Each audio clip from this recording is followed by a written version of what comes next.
కేవలం 7999K up to 10 kgs వరకు బరువు తగ్గి అధిక బరువు నుంచి వచ్చే ప్రధాన సమస్యలను దూరం చేసుకోండి. చిరంజీవి అనిల్ రావిపూడి సినిమా ఒకసారి పట్టాలెక్కడం లేట్, షూటింగ్ నాన్ స్టాప్ గా దూసుకుపోతోంది. అండ్ రీసెంట్ గా 3వ షెడ్యూల్ పూర్తి చేసి పక్కా ప్లానింగ్ తో దూసుకుపోతున్నాడు డైరెక్టర్ అనిల్. ఈ సందర్భంగా ఒక చిన్నపాటి వీడియో రిలీజ్ చేసి తనదైన స్టైల్లో ప్రమోషన్ చేసేశాడు. అదేలాగో మీరే చూడండి. సినీ లవర్సే కాదు, అందరూ మెగా 157 గురించి మాట్లాడుకునేలా చేస్తున్నాడు డైరెక్టర్ అనిల్ రావిపూడి. షెడ్యూల్ మొదలయ్యే ముందు ఒకసారి, పూర్తయిన తర్వాత మరొకసారి అప్డేట్స్ ఇస్తూ డిఫరెంట్ స్టైల్లో ప్రమోషన్ చేస్తున్నాడు దర్శకుడు. కేరళ షూటింగ్ పూర్తయిన సందర్భంగా మన శంకర వరప్రసాద్ గారు ముచ్చటగా 3వ షెడ్యూల్ ని కేరళలో పూర్తి చేసుకుని వచ్చారని ఎక్స్ వేదికగా వీడియో రిలీజ్ చేశాడు. కేరళ షెడ్యూల్లోనే చిరంజీవి నయనా కలిసి నటిస్తున్న పడవ సీన్స్ లీక్ అయ్యాయి. దీంతో అలర్ట్ అయిన చిత్ర యూనిట్ మరొకసారి లీక్ కాకుండా జాగ్రత్త పడి కేరళ షెడ్యూల్ ని పూర్తి చేసింది. చిరంజీవి సినిమాను 2026 సంక్రాంతికి రిలీజ్ చేస్తామంటూ ముందే చెప్పేసి దీనికి తగ్గట్టుగా షూటింగ్ ప్లాన్ చేశాడు అనిల్. వద్దన్న అప్డేట్స్ ఇస్తూనే ఉన్న ఆగస్టు 22న చిరంజీవి బర్త్డే. ఏదో ఒక అప్డేట్ ఇస్తే సరిపోదు, ఆ రోజున మాత్రం ఫ్యాన్స్ మెగా అప్డేట్ వస్తుందని ఆశగా ఎదురు చూస్తున్నారు. చిరు బర్త్డే సందర్భంగా గ్లిమ్స్ తో పాటు టైటిల్ ప్రకటిస్తారని తెలిసిందే. ఈ మెగా కాంబినేషన్ మూవీకి భీమ్స్ మ్యూజిక్ ఇస్తున్నాడు. సినిమాకు రఫ్ఫాడిద్దాం అన్న టైటిల్ కూడా పరిశీలిస్తున్నారట. Chiranjeevi Anil cinema multi starrer గా తెరకెక్కుతోంది. ఇందులో వెంకటేష్ గెస్ట్ అపీరెన్స్ ఇస్తున్నాడు. గెస్ట్ అపీరెన్స్ పూర్తి చేసిన తర్వాతే త్రివిక్రమ్ మూవీలో వెంకీ జాయిన్ అవుతాడు. 20-30 రోజులు డేట్స్ వెంకీ పార్ట్ షూటింగ్ పూర్తవుతుందట. ఆగస్టు షెడ్యూల్ లో వెంకీ జాయిన్ అయ్యే ఛాన్స్ ఉంది. ఒక రకంగా తెలుగు ఇండస్ట్రీ కంటే తమిళ ఇండస్ట్రీ పెద్దదే. సింగపూర్, మలేషియా, శ్రీలంకలో తమిళ చిత్రాలు భారీ వసూలు రాబడతాయి. ఇక ఓవర్సీస్ లో అదిరిపోయే వసూలు సాధిస్తాయి.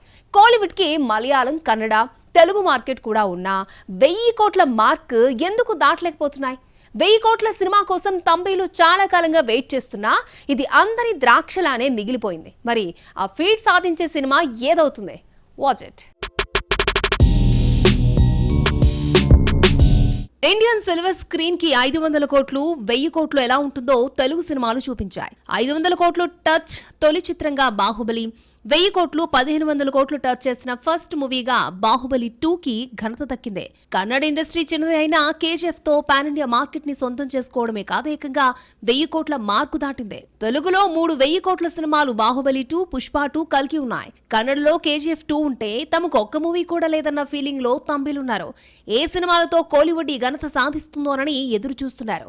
రజనీకాంత్ 2.0 723 కోట్లు, జైలర్ 606 కోట్లతో టాప్ ప్లేస్ లో ఉన్నాయి. 2.0 6 ఏళ్ల క్రితమే డివైడ్ టాక్ తో 723 కోట్లు కలెక్ట్ చేసింది. రోబోలాగా హిట్ టాక్ వస్తే 1000 కోట్లు దాటేది.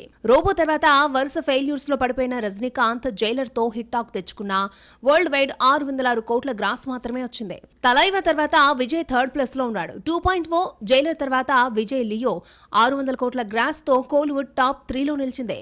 గోట్ 450 కోట్లు మాత్రమే తీసుకొచ్చింది. లియో, గోట్ కు డివైడ్ టాక్ రావడంతో బాక్సాఫీస్ వద్ద పూర్తిగా సత్తా చాటలేకపోయాయి. పొన్నియిన్ సెల్వన్ 488 కోట్లు కలెక్ట్ చేసి మణిరత్నం కి బూస్టప్ ఇచ్చింది. విక్రమ్ హిట్ తర్వాత ఆ ఫామ్ లోకి వచ్చిన కమల్ మణిరత్నం కాంబోలో తగ్ లైఫ్ కూడా 1000 కోట్ల రేసులో ఉండగా 100 కోట్లు కూడా రాబట్టలేదు. తమిళను 1000 కోట్ల మార్కు చాలా కాలంగా ఊరిస్తోంది. ఏ సినిమా 1000 కోట్ల క్లబ్ లో చేరుతుందో ఆసక్తికరంగా మారింది. ఈ రికార్డ్ చేరడానికి రజనీకాంత్, విజయ్ కి ఛాన్స్ ఉన్నా ఇది అంత ఈజీ కాదు. ఈ ఫీట్ దాటాలంటే అద్భుతమే జరగాలి. మరి ఆ వండర్ ను ఎవరు సాధిస్తారు? తమిళ స్టార్స్ 1000 కోట్లు రాబట్టే సత్తా, అవకాశం ఇద్దరికే ఉన్నాయి. ఒకరు రజనీకాంత్ అయితే మరొకరు విజయ్. త్వరలో రాజకీయాల్లోకి వెళ్లిపోతున్న దళపతి చివరి చిత్రంగా హెచ్ వినోద్ దర్శకత్వంలో జననాయకంలో నటిస్తున్నాడు. ఇదే లాస్ట్ సినిమా. మళ్ళీ ఎప్పుడు నటిస్తాడో తెలీదు. రాజకీయాల్లో బిజీ అయితే కెమెరా ముందుకు రాడు అన్న ప్రచారం ఈ ప్రాజెక్ట్ కు హైప్ తీసుకొచ్చింది. మరి కోలీవుడ్ 1000 కోట్ల కలను విజయ్ తన లాస్ట్ మూవీతో తీరుస్తారేమో చూడాలి. 400 కోట్ల వరకు కలెక్ట్ చేసే సత్తా ఉన్న విజయ్ ను లియోతో 600 కోట్లకు తీసుకెళ్లాడు దర్శకుడు లోకేష్ కనగరాజ్. హిట్స్ లేని కమల్ హాసన్ కు విక్రమ్ తో ఏకంగా 414 కోట్లు తీసుకొచ్చాడు లోకేష్. ప్రస్తుతం ఈ క్రేజీ డైరెక్టర్ రజనీకాంత్ తో కూలీ తీస్తున్నాడు. 2.0తో 700 కోట్లు, జైలర్ తో 600 కోట్ల మార్కు దాటిన రజనీని 1000 కోట్లు దాకా తీసుకెళ్తాడన్న నమ్మకంతో సూపర్ స్టార్ ఫ్యాన్స్ ఉన్నారు.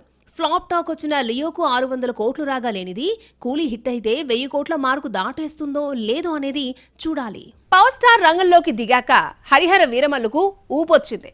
Pre booking sales super response రావడంతో మెగా ఫ్యాన్స్ ఖుషి అవుతున్నారు. మరి ఈ హిస్టారికల్ మూవీ హిట్ కావాలంటే ఎంత కలెక్ట్ చేయాలి? What the story? 5 ఏళ్ల పాటు సెట్స్ పై ఉండడం, ఎప్పటికప్పుడు వాయిదా పడడంతో వీరమల్లు మెగా ఫ్యాన్స్ కు కిక్ ఇవ్వలేకపోయింది. ట్రైలర్ హుషారెత్తిచ్చినా ప్రమోషన్స్ పెద్దగా లేకపోవడంతో బజ్ అంతంత మాత్రమే. రిలీజ్ కి 4 రోజుల ముందు రంగంలోకి దిగిన పవన్ ఎప్పుడూ లేనిది మెయిన్ స్ట్రీమ్ మీడియా, యూట్యూబ్ అన్న తేడా లేకుండా ఇంటర్వ్యూస్ ఇచ్చేశాడు. స్టార్ హీరోలు ఒక ప్రీ రిలీజ్ ఈవెంట్ కే పరిమితమైతే పవన్ ఏపీ, తెలంగాణలో 2 ఈవెంట్స్ లో పాల్గొన్నాడు. ఇవన్నీ సినిమాకు బూస్టప్ ఇచ్చాయి. వీరమల్లుకు ఉన్నట్టుండి వచ్చిన హైప్ తో ప్రీ బుకింగ్ సేల్స్ బాగున్నాయి. దీనికి తగ్గట్టు ప్రీమియర్స్ కు తెలుగు రాష్ట్రాలు పర్మిషన్ ఇవ్వడం, భారీగా టికెట్ రేట్లు పెంచుకునే అవకాశం రావడం నిర్మాతకు కలిసి రానుంది. సినిమాను కొన్ని ఏరియాల్లో అమ్మినా నిర్మాతే ఉంచుకున్నా సినిమా 125 కోట్లు వస్తే బ్రేక్ ఈవెన్ అవుతుంది. ఓజీ, ఉస్తాద్ భగత్ సింగ్ రేంజ్ లో వీరమల్లుకు ముందు నుంచి హైప్ లేకపోయినా పవన్ తన ఎంట్రీతో సిచ్యువేషన్ ని మార్చేశాడు. డిప్యూటీ సీఎం అయ్యాక రిలీజ్ అవుతున్న ఫస్ట్ మూవీ కావడంతో ఆసక్తి నెలకొంది. పవర్ స్టార్ మూవీస్ లో హైయెస్ట్ బిజినెస్ జరుపుకున్న సినిమా కూడా ఇదే.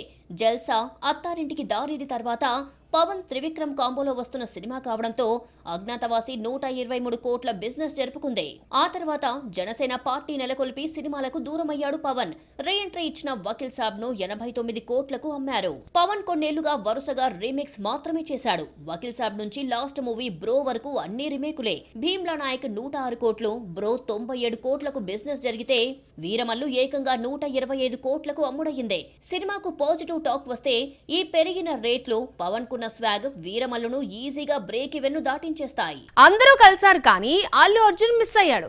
8 ఏళ్ల క్రితం వచ్చిన cinema director, heroine, music director, cameraman reunite జరుపుకుంటే హీరో స్టైలిష్ స్టార్ మాత్రం కనిపించలేదు.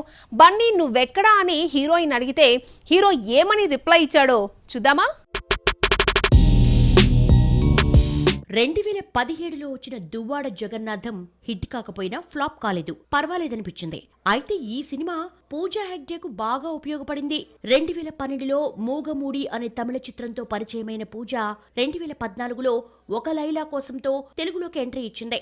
ఆ తర్వాత ముకుందాలో నటించిన 2 ఆమె కెరీర్ కు ఉపయోగపడలేదు. దువ్వాడ జగన్నాథం పూజా హెగ్డేకు క్రేజ్ తీసుకొచ్చింది. ఈ అమ్మడి గ్లామర్ షో మరిన్ని ఆఫర్స్ తీసుకొచ్చింది. ఆ తర్వాత వరుస పెట్టి పెద్ద సినిమాలు అరవింద సమేత వీరరాఘవ, మహర్షిలో నటించే ఛాన్స్ అందుకుంది.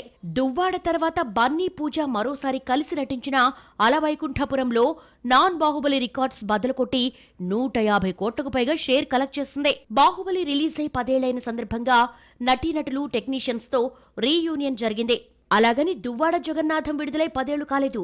2017 జూన్ 23 రిలీజ్ అయింది. పోనీ ఇదే డేట్, మంత్ కూడా సేమ్ కాదు. అనుకోకుండా పూజ, హరీష్, కెమెరామెన్ బోస్ కలుసుకున్నారు. ఫోటోను పూజ తన ఇన్స్టా స్టోరీస్ లో పోస్ట్ చేసింది. అల్లు అర్జున్ ఎక్కడున్నావని రాసుకొచ్చిన ఫోటో వైరల్ అయింది. దీనికి స్పందించిన బన్నీ నెక్స్ట్ టైం షూర్ అని తన రిప్లై ఇచ్చాడు. ప్రస్తుతం బన్నీ ఫ్యామిలీతో కలిసి అమెరికాలో హాలిడే ట్రిప్ ఎంజాయ్ చేస్తున్నాడు. సూర్య కొత్త సినిమా కరుప్పు టీజర్ చూస్తుంటే తెలుగు, తమిళ్లో సూపర్ హిట్ అయిన ఒక సినిమా గుర్తొస్తోంది. 30 ఏళ్ల క్రితం వచ్చిన మూవీలోని హీరో డైలాగ్, గెటప్ తో కరుప్పు టీజర్ ని పోలుస్తున్నారు. ఇంతకీ అది ఏ చిత్రమో చూద్దామా? నా పేరు సూర్య, నాకు ఇంకో పేరుంది అని సూర్య అనగానే భాష గుర్తుకొచ్చేశాడు. హీరో ఫ్యాక్షనిజాన్ని, రౌడీజాన్ని, మాఫియాను వదిలేసి కొత్త జీవితం ప్రారంభించడం భాషతో మొదలైంది. ఆ తర్వాత సమరసింహారెడ్డి, నరసింహనాయుడు, ఇంద్ర లాంటి ఎన్నో చిత్రాలకు భాష కేరాఫ్ గా నిలిచింది. సూర్య కొత్త సినిమా కరప్పు టీజర్ చూస్తుంటే తమిళ తంబేలకే కాదు చాలా మందికి భాష గుర్తుకు తెచ్చింది. సూర్య ఓల్డ్ గెటప్ ను భాషతో పోలుస్తున్నారు నెటిజన్లు. నయనతారతో అమ్మోరు తల్లి తీసిన ఆర్జే బాలాజీ దర్శకత్వంలో కరుప్పు రూపొందుతోంది. వరుస ఫ్లాప్ లో ఉన్న సూర్యకు కరుప్పు సక్సెస్ చాలా అవసరం. ఓటీటీలో రిలీజ్ అయిన ఆకాశమే నీ హద్దురా తర్వాత సూర్యకు సరైన హిట్ పడలేదు. గత 2 సినిమాలు కంగువా, రెట్రో అయితే డిజాస్టర్స్ అయ్యాయి. మరి యాక్షన్ బ్యాక్ డ్రాప్ లో వస్తున్న కరప్పు సూర్యకు సక్సెస్ తీసుకొస్తుందేమో చూడాలి. మరి సూర్యతో త్రిష జత కడుతోంది.